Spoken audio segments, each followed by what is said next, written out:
بات کی ہے کہ مسجد نبوی کا کوئی بھی حجرہ، کوئی بھی کمرہ 3 گز یا 3.5 گز سے زیادہ چوڑا نہیں تھا، اور اس کے دیوار جو بنے ہوئے تھے کھجور کے ٹاٹ سے بنے ہوئے تھے، اس پہ مٹی کا لیپ کیا گیا تھا، اور ہاتھ بڑھاؤ تو ہاتھ چھت سے ٹکراتا تھا۔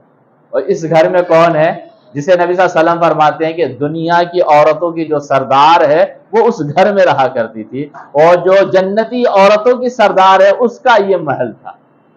تو یہ باتیں ہمارے اہل خانہ کو، ہماری بچیوں کو، بیٹیوں کو، ماؤں کو بتانے کی ضرورت ہے کہ اللہ تبارک و تعالیٰ کے نزدیک اس کا عہدہ اونچا ہوتا ہے جو زیادہ صبر کرتا ہے۔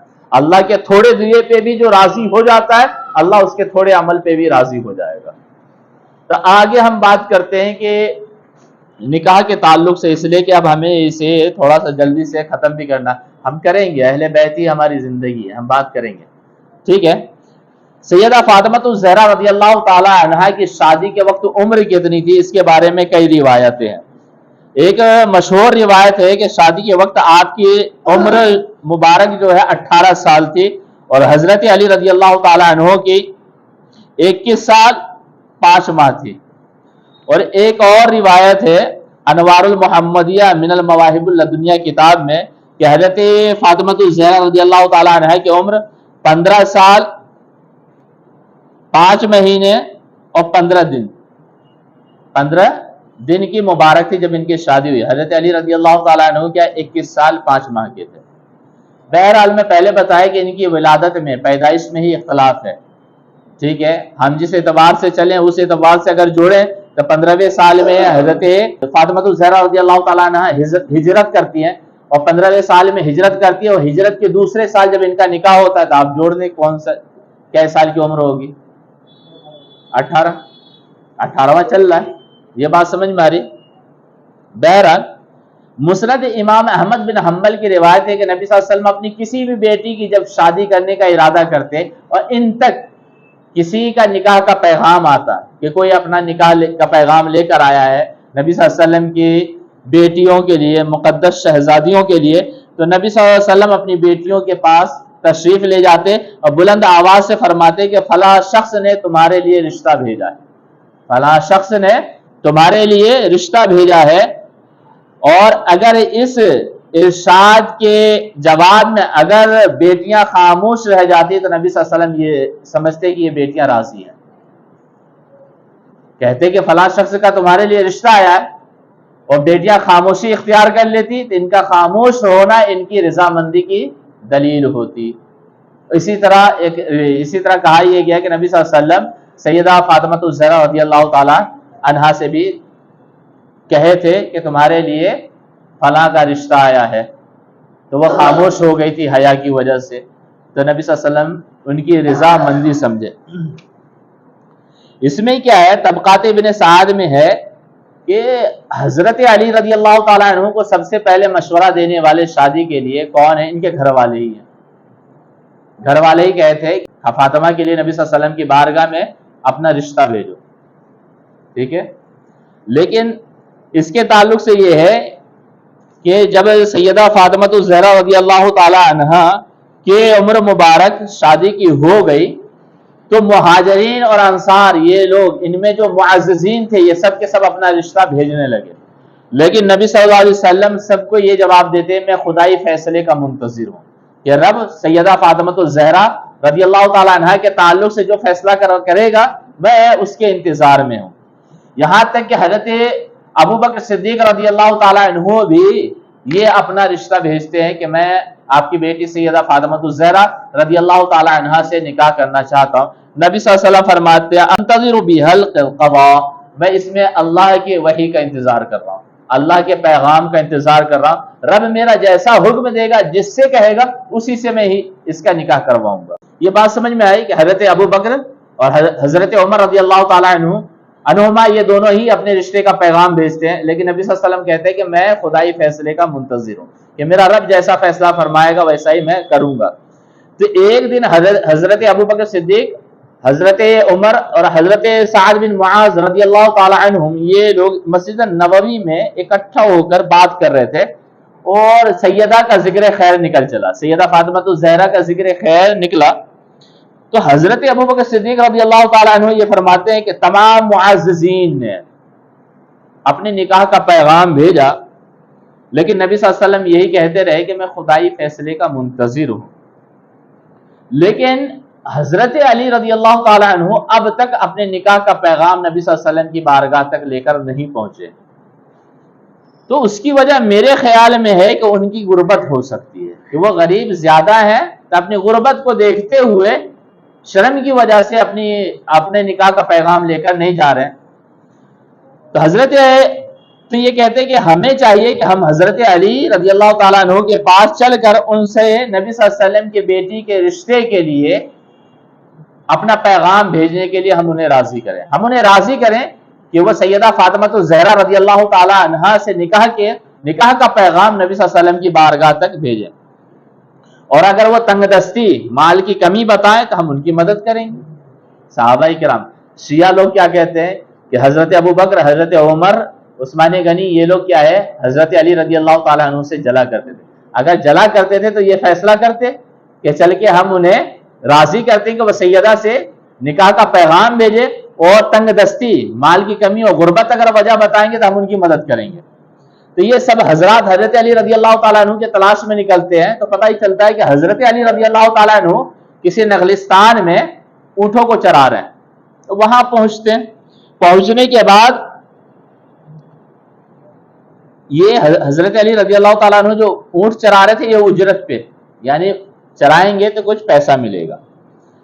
وہاں پہنچنے کے بعد حضرت علی رضی اللہ تعالیٰ عنہ کو حضرت ابو بکر صدیق رضی اللہ تعالیٰ عنہ ان کی قرابت داری بتاتے ہیں کہ آپ کا قریبی رشتہ ہے نبی کریم صلی اللہ علیہ وسلم سے، اور نبی کریم صلی اللہ علیہ وسلم آپ سے بہت ہی زیادہ محبت کرتے ہیں. اس کے باوجود آپ نے ابھی تک سیدہ کے لیے اپنے نکاح کا پیغام نہیں بھیجا.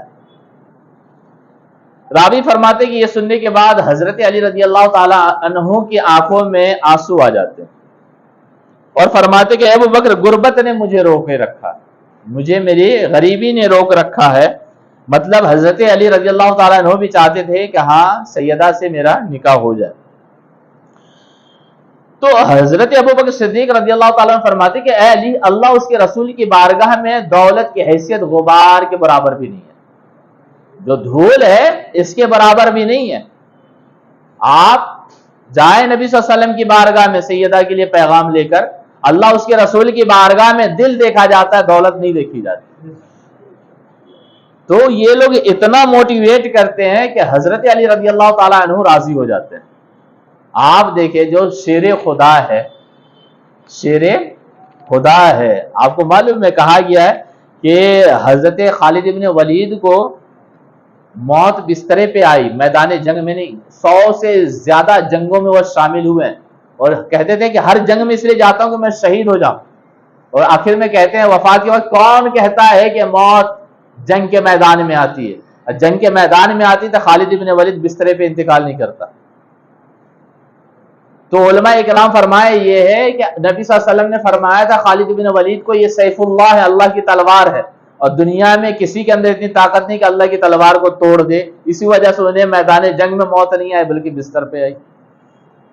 اور حضرت علی رضی اللہ تعالیٰ عنہ کو کیا کہا گیا تھا؟ اسد اللہ، اللہ کا شیر.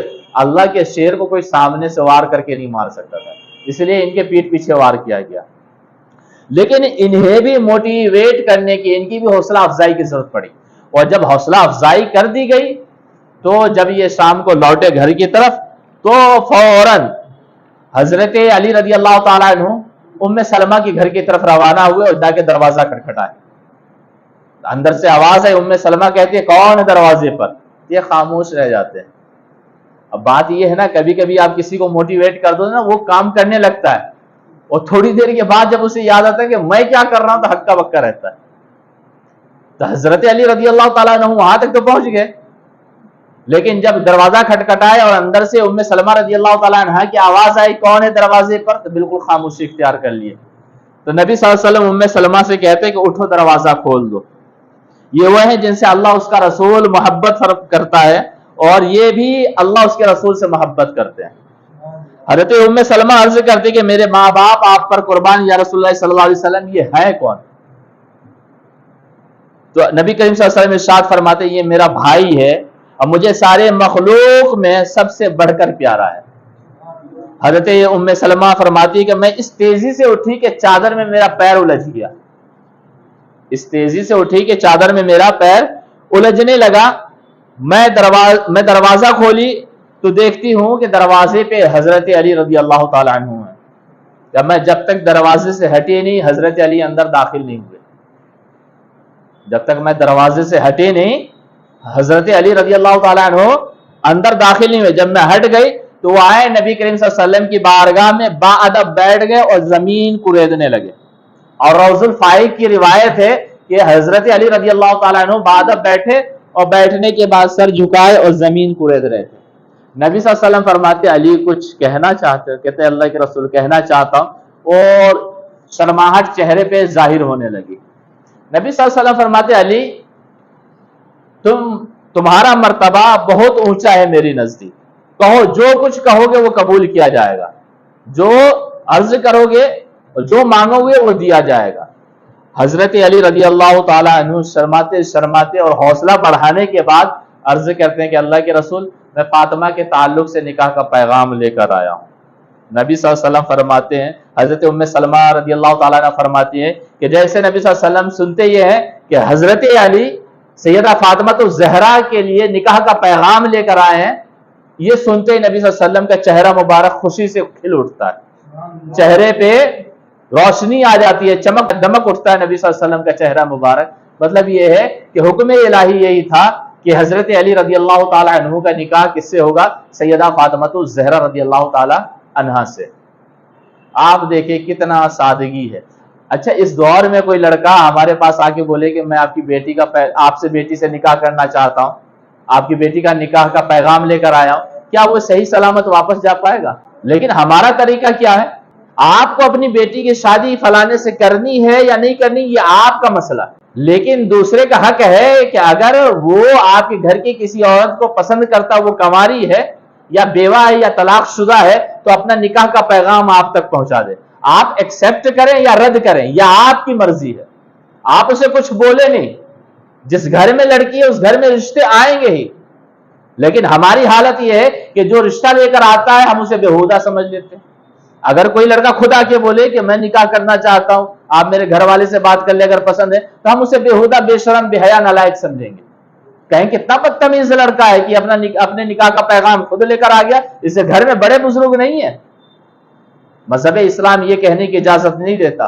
اگر آپ لڑکا پسند ہے تو ٹھیک ہے، لڑکی سے آپ بات کریں، اگر وہ بھی راضی ہے تو آپ اس کے گھر پہ جائیں یا اس لڑکے سے بولیں کہ آپ اپنے گھر کے بڑوں کو بھیجو، ان سے ہماری بات۔ لیکن اسے بےہودہ سمجھنا یا برا سمجھنا یا نالائق سمجھنے کی اجازت ہمیں شریعت مطہرہ نہیں دیتی، اس لیے کہ ایک مومن کی عزت اللہ اس کے رسول کی بارگاہ میں بہت ہی بلند ہے، اور رب کی بارگاہ میں جس مومن کا مرتبہ اونچا ہے اسے نالائق، بیوقوف، گدھا سمجھنا یہ ہمارے بیوقوف ہونے کی علامت ہوگی۔ لہذا کسی مومن کے تعلق سے برا نہ سوچا جائے۔ نبی صلی اللہ علیہ وسلم فرماتے ظن المؤمنین خیرا، ہر ایک مومن کے بارے میں بھلائی گمان کرو، برائی گمان مت کرو۔ ہر ایک مومن کے بارے میں بھلائی گمان کرو، برائی گمان نہ کرو۔ لیکن ہماری حالت یہ ہے کہ ہم مومنوں کے لیے ہی برائی سوچتے ہیں، بھلائی تو ہم کافروں کے لیے سوچنے لگے۔ اللہ اس کے رسول کے جو دشمن ہیں ان سے ہم ڈرتے ہیں، لیکن مومنوں سے لڑتے ہیں۔ ہم ڈرتے کس سے ہیں؟ اللہ اس کے رسول کے دشمنوں سے، اور اللہ اس کے رسول کے جو چاہنے والے ہیں ان سے ہم کیا کرتے ہیں؟ لڑتے ہیں۔ قرآن میں مومنوں کی پہچان بتائی گئی ہے، محمد رسول اللہ والذین معہ اشداء علی الکفار رحماء بینہم۔ محمد صلی اللہ علیہ وسلم اللہ کے رسول ہیں، اور وہ لوگ جو ان کے ساتھ ہیں، ان کے ماننے والے ہیں، ان کی پہچان یہ ہے کہ اشداء علی الکفار، اللہ اس کے رسول کے جو دشمن ہوتے ہیں ان کے لیے بہت سخت ہے، ورحماء بینہم، اور آپس میں بہت رحم دل ہے، آپس میں بہت رحم دلی دکھاتے ہیں۔ کسی سے غلطی ہو جاتی تو معاف کر کے گلے لگا لیتے ہیں، کسی کو ذلیل و رسوا نہیں کرتے۔ تو پتہ یہ چلا مومنوں کی شان کے خلاف ہے کہ کسی مومن کو وہ ذلیل و رسوا کرے، اگر کرے گا تو پھر اللہ تبارک و تعالیٰ قیامت میں اس کا حساب ضرور لے گا، اور رب جب حساب لے گا تو رب کے حساب سے بچانے والا پھر کوئی بھی نہیں ہوگا۔ بہرحال ہم سیدہ فاطمہ الزہرا رضی اللہ تعالیٰ عنہا کہ شادی کے تعلق سے گفتگو کریں، اس روایت کو ہم مکمل کریں گے اور پھر بتائیں گے کہ ہماری شادیاں پھر کیسی ہونی چاہیے.